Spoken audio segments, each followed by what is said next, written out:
This program is brought to you by Link TV for educational and non-commercial use only.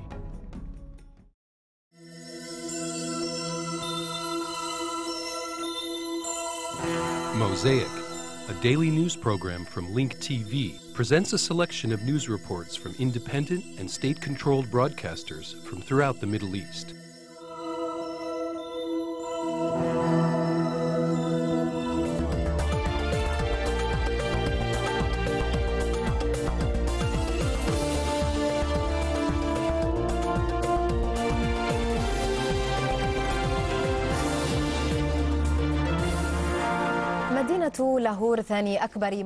The city of Lahore, the second largest city in Pakistan, was shaken today by a big explosion targeting a police building holding military intelligence offices.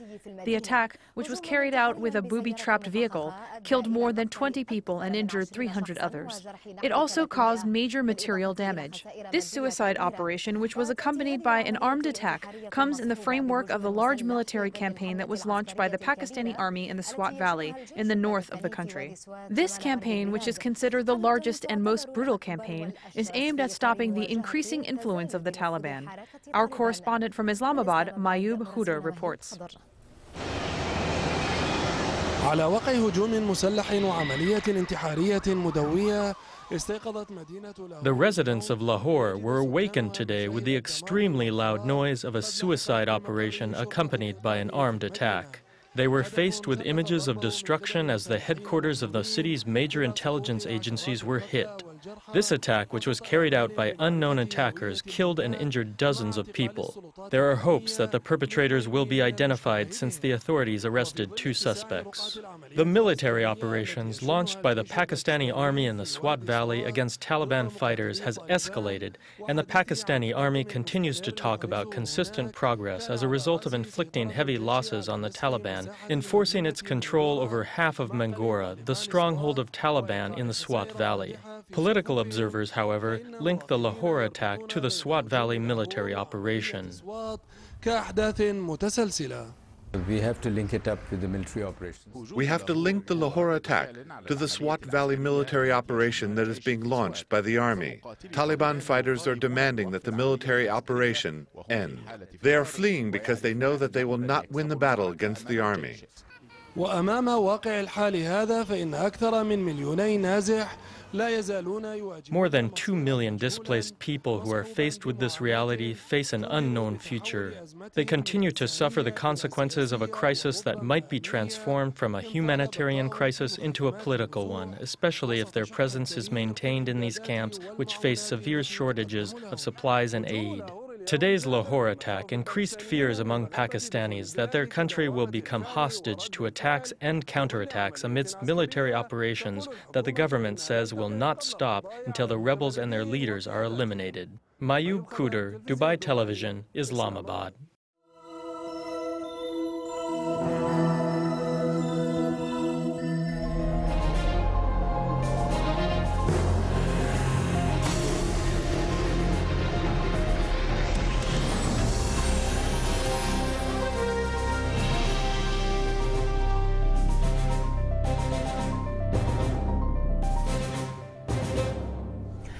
The Israeli Knesset ratified a preliminary reading of a law that stipulates the 1-year imprisonment of anyone who doesn't recognize Israel as a Jewish and democratic state.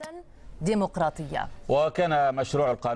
draft law was submitted by the president of the Committee for Education, Zevelin Orlev, of the Israel Betuna Party of the Knesset. The bill was supported by 47 members in the Knesset and opposed by 43. Our correspondent Walid Al-Omari reports from Jerusalem about the repercussions of the draft law that demands the Arabs of 1948 recognize the Jewishness of Israel. These new laws, scheduled to be ratified in the Israeli Knesset, reek of racism. The first is a draft that mandates the imprisonment of anyone who denies that Israel is a Jewish and democratic state. This law was submitted by the president of the Committee for Education, Parliament member Zvilon Orlev of the Israeli Betuna Party. The Knesset passed the law with a majority of 47 votes, with 43 in opposition. What the laws and legislation call for is not sufficient. Also, the Declaration of Independence is not sufficient because it is non-binding. What I suggest is reaching a general agreement on a law that mandates all citizens recognize Israel as a Jewish state. Two other similar draft laws will also likely pass. Arab-Israeli parliament members in the Knesset were angered by these laws. One of these drafts bans Arabs from commemorating the Palestinian Nakba, or catastrophe. They also mandate all Arab citizens who reach the legal age to recognize Israel as a national homeland for the Jews, pledge loyalty to the state, and defend its security and protection.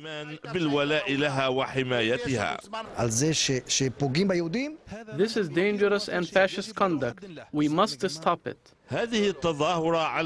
This demonstration, though it might be small, united both Arabs and Jews calling for peace and justice. They stood together at the entrance of the Knesset in an attempt to attract attention to the racism and danger of the proposed laws.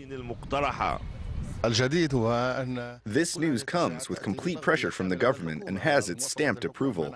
This means that this is an official position of the new government. It is a declaration of war on the Palestinians living inside Israel, their identity and their loyalties, and it's even an attempt to rewrite their history. I think everyone, like myself, have the right to honor the Nakba, even if he is an Israeli national.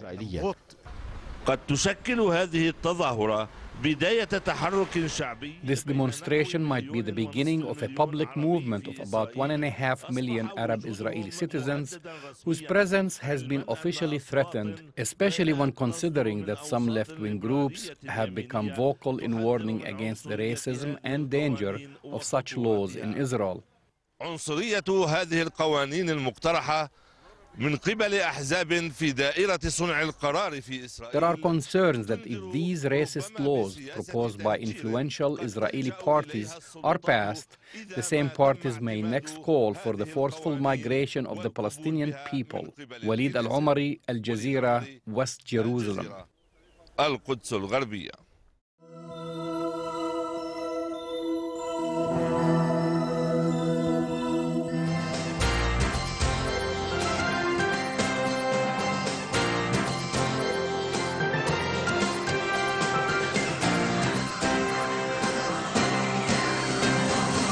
Settlers wasted no time today in starting to rebuild the destroyed outpost of Mitzpeh Avichai, or Hill 18, near the Jewish community of Kiryat Arba. Security forces dismantled Mitzpeh Avichai and another outpost known as Havat Fetterman overnight. Border police and civil administration forces were involved in the operation. They destroyed 2 huts and confiscated equipment on Hill 18. The Fetterman farm consisted only of a tent. Knesset member Mikhail Ben-Ari of the National Union Party condemned the action, saying the Netanyahu government is more dangerous to the settlement movement than opposition party leader Tzipi Livni of Kadima. It appears that trial proceedings for former Prime Minister Ehud Olmert will take place as scheduled. The High Court of Justice today strongly criticized a request by Olmert's lawyers to postpone a hearing ahead of the former Prime Minister's actual trial. Attorneys requested that the hearing be delayed due to an operation Olmert is slated to undergo. Supreme Court Judge Edmund Levy said the appeal was baseless and just dealing with it consumed valuable time that could have been spent on other pending cases. Olmert's lawyers accepted the recommendations of the 3-judge panel and withdrew their appeal. Palestinian Authority President Mahmoud Abbas is in Washington for his first official meeting with U.S. President Barack Obama tomorrow. The settlement issue is expected to be high on the agenda. The PA has ruled out restarting peace talks with Israel unless there is a freeze on settlement activity and roadblocks are removed. Abbas's U.S. visit follows a 2-day trip where the Canadian Prime Minister Stephen Harper and Abbas discussed options for some of the key final status issues, such as the status of Jerusalem, borders, the refugee question, and Israeli security.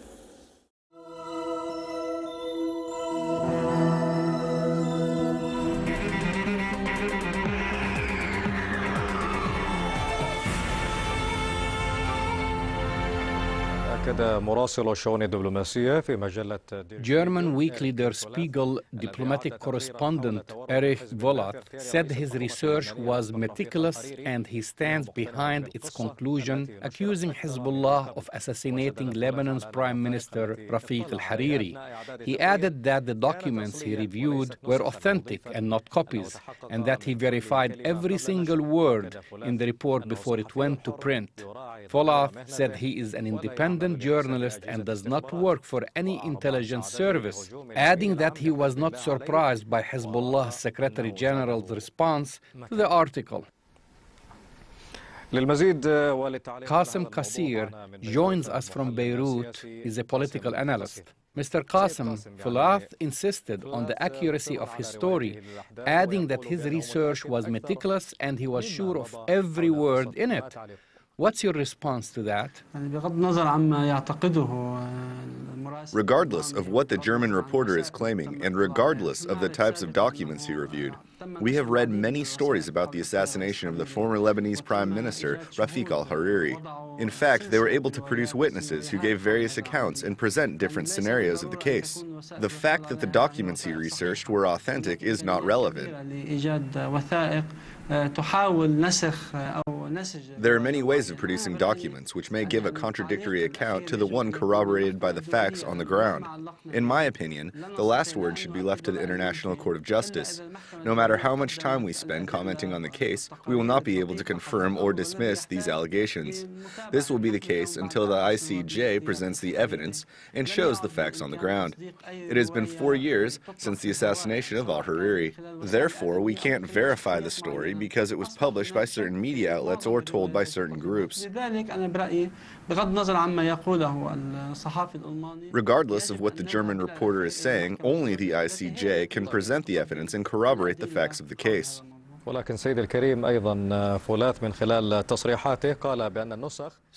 but Volat issued a statement saying that the copies he examined were authentic and not forged copies. Does this mean that the ICJ might have leaked information? The spokeswoman of the ICJ declined to comment on the topic. She further said that the ICJ has no knowledge of the types of documents examined by the German reporter. If the documents were authentic, as claimed by the German reporter, then we can conclude that such documents were leaked by some close to the ICJ. Having said that, this doesn't mean that such documents will lead to implication.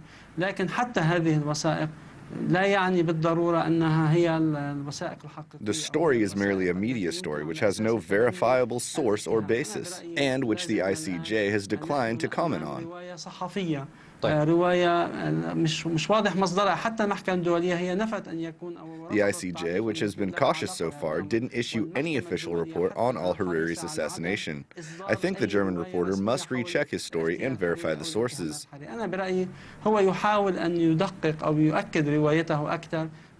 Meanwhile, the international community must exercise caution when attempting to judge the story. Is Hezbollah still viewing the Der Spiegel report as an intelligence conspiracy against them? From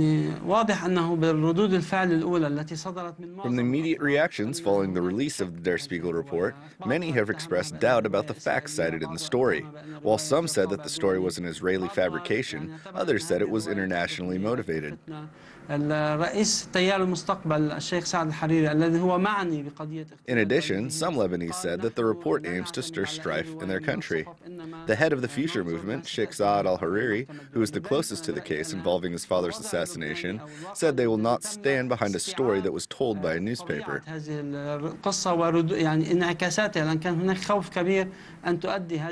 Al-Hariri further said they will continue to wait for the ICJ to render a decision on the case. In my opinion, the story was absorbed well in Lebanon, despite some fears that the report may cause problems in Lebanon. However, many, including those close to the case, have cast doubt about the report. Most Lebanese believe the story lacks credibility. Qasim Qasir, a political analyst from Beirut. Thank you very much.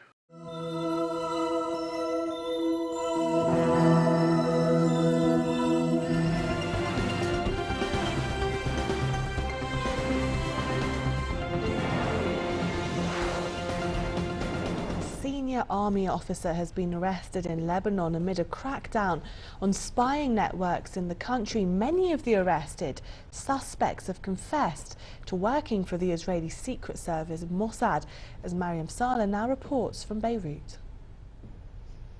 In line with its fight against Israeli spies, Lebanon Army Intelligence has arrested a Lebanese colonel. Mansour Diab has been arrested on suspicion of espionage for Israel. He allegedly facilitated the entry and exit of Israeli troops via maritime routes when he was working for the Lebanese Army Special Navy Forces. Mansour is the second high-ranking military official to be caught for espionage. Lebanon's Army Chief General John Qahwaji declared during a meeting of Lebanon's High Council for Defense that there could be more high-ranking officer arrests. The issue of Israeli-linked spy cells is a central issue that Lebanon has been dealing with. Analysts say that Israel's new covert war, which is believed to have been dealt a severe blow recently, will not pay off as its many years of full-scale military confrontations have not. This is probably the last link in the confrontation between Israel and Lebanon. And I think Lebanon is winning hands down. We have been seeing for the past month and a half, 45 days, the arrest of more than 40 collaborators. I think Hezbollah security is pretty tight. The impact for Lebanese security, I think, is very good because they're breaking up these cells and they're collapsing like domino theory, one after the other. This also comes just days before Israel is expected to launch a massive maneuver on May the 31st, something that will give Lebanese officials more challenges to face before the elections on June the 7th. Though the issue of readiness for the parliamentary elections was a topic of discussion for Lebanon's High Security Council, the issue of the Israeli maneuver, which will take place by the end of this month, and the Israeli-linked spy cells, which are continuously falling, have caused greater apprehension for Lebanon's high security officials, since Israel has always been a keen player to affect Lebanon's politics and security. Earlier, head of Hezbollah Sayyid Hassan Nasrallah had called on the High Council of Defense to convene and discuss the Israeli maneuvers. The council declared its results are to be kept confidential, but the meeting is expected to enhance cooperation between Lebanon security officials and Hezbollah, especially in the crackdown on spy networks. Definitely there will be cooperation among all security agencies, and I do think there will be coordination, at least, if not cooperation, with Hezbollah, who has the most up-to-date information, is present everywhere on the ground, even in the borders, and who really has the ability to analyze and give the kind of information that security agencies do need. Convicted spies face a possible life prison term with hard labor or the death penalty if found guilty of contributing to Lebanese loss of life.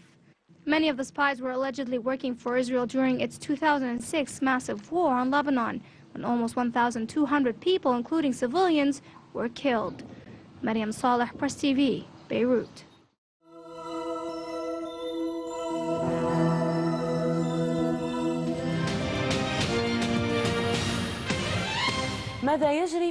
What is happening in Jerash has affected people on many levels. The economic and social situations have severely affected its residents. The heroes of the story are the victims, the residents of Jerash.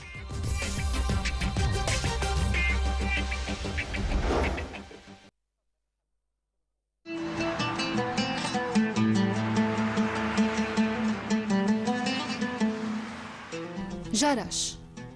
The city of Jerash is located in northern Jordan. It is known as the Mumbai of the Middle East. It has great historical Roman structures going back to the 1st century BC. Jerash's international fame comes from its annual festival, which takes place in July. This festival transforms this historic city into one of the most vital cities and gives it a magnificent, dramatic look.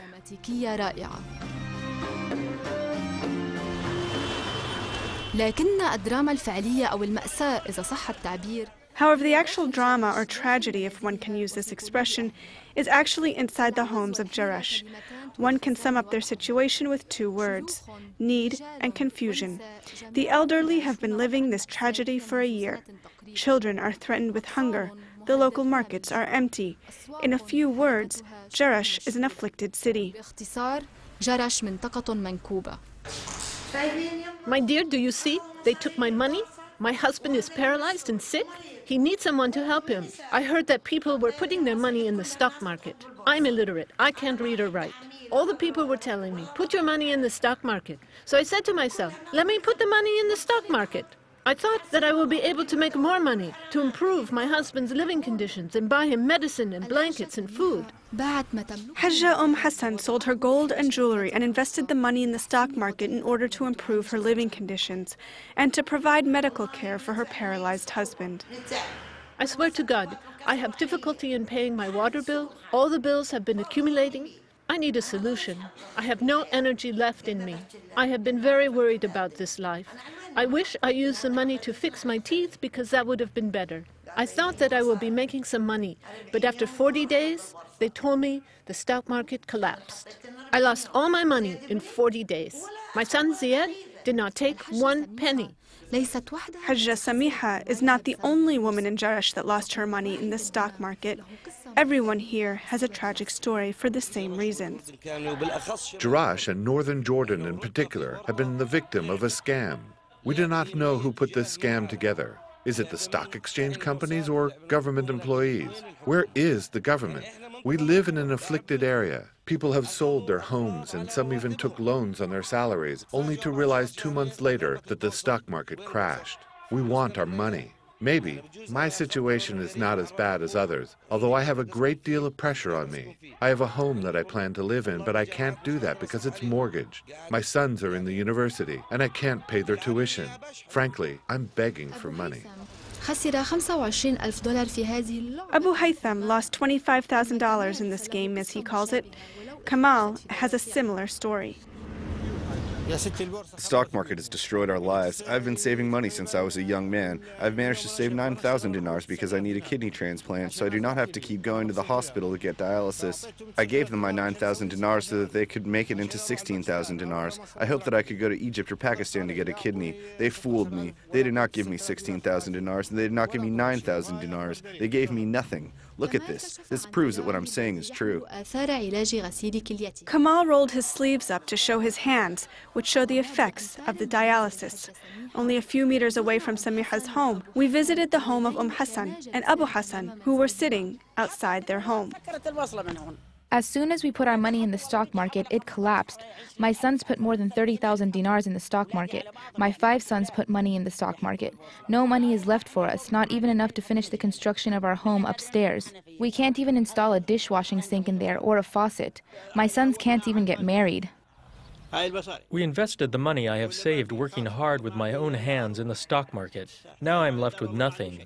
Aside from my home, I have nothing. I do not have land.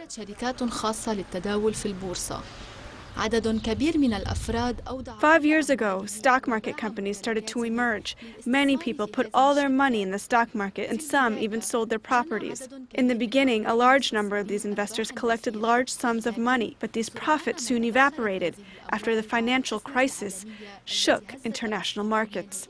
Muna is married and has 10 children who need a big budget. Her husband's salary is not enough.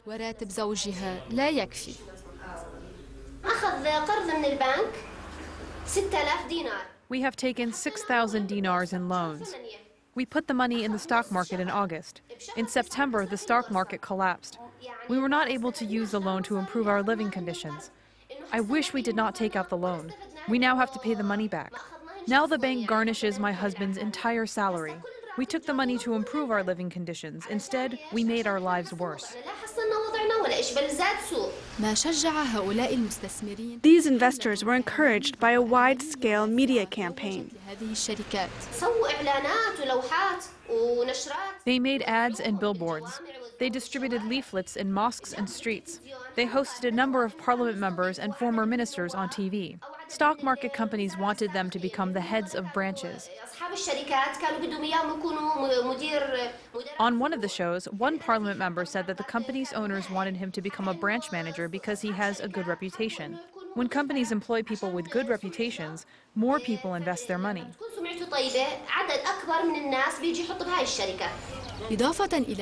In addition, religious leaders issued religious decrees saying that it is Islamic to invest in these companies. We asked the sheikhs, and they said that investing in the stock market is Islamic. They told us that it is like commercial trading, which is okay.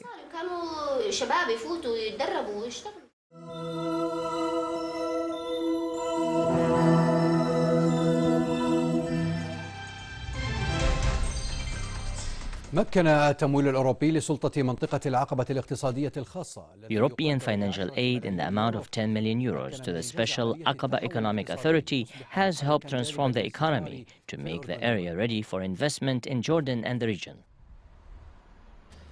The government support for the Special Aqaba Economic Authority has been financed by the European Union in 3 areas: tourism, building security checks, and establishing the Ibn Hayyan Aqaba International Laboratories. The Tourism Administration established the program and put forth a strategy to promote Aqaba City as a tourism destination, both at the local, regional, and international levels.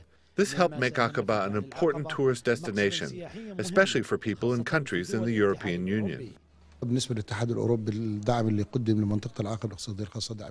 European Union gave the Aqaba region a lot of support. It focused on the field of the environment and on the laboratories that were created, as well as on the field of tourism and tourism management. There is also cooperation between us and them about creating sister cities between Aqaba and Marseille and other issues. Other things will be discussed so that this cooperation will continue. There is major acceptance from the European Union to help the Special Aqaba Economic Area. They will have a real role in this major revival. The support program helped the Ibn Hayyan Laboratories, which has become a distinguished international center for conserving the environment and food security, improving the quality of life for individuals, as well as facilitating the flow of trade and commodities in the Aqaba region and neighboring areas. وبحمد الله وبمساعدة الاتحاد الأوروبي في تمويل مشروع مختبرات بن حيان. Now, with the help of the EU aid for the Ibn Hayyan Laboratories in Aqaba, Jordanian traders have improved in terms of financing in time. اختصار الفترة الزمنية إلى أقل من الثلث وبتكلفة أقل كثير من مكان. In summary, it has reduced the time period by 1/3, and it costs a lot less for them now than before. This helps trade activity and gives Jordanians and other traders the feeling that there are institutions that are concerned with the trade sector. With every visit to Aqaba, a traveler will see new developments in the city, as well as its successes, which are achieved in the fields of investment, tourism, and other fields. Abdel Shara'a, Jordan TV, Aqaba City. Get more news about the Middle East online at linktv.org/mosaic. The Mosaic webpage offers a complete archive of Mosaic programs, program transcripts, the Mosaic video podcast, and the Mosaic Intelligence Report, a weekly analysis of the hottest stories from the Middle East. The views expressed on Mosaic are those of the participating broadcasters, not Link TV or its sponsors. The production of Mosaic is made possible with the support of viewers like you. Thank you.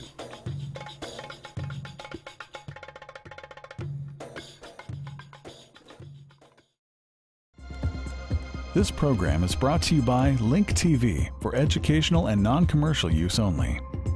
Link TV is the only U.S. network dedicated to global and national news, uncompromising documentaries, and diverse cultural programs which connect you to the world.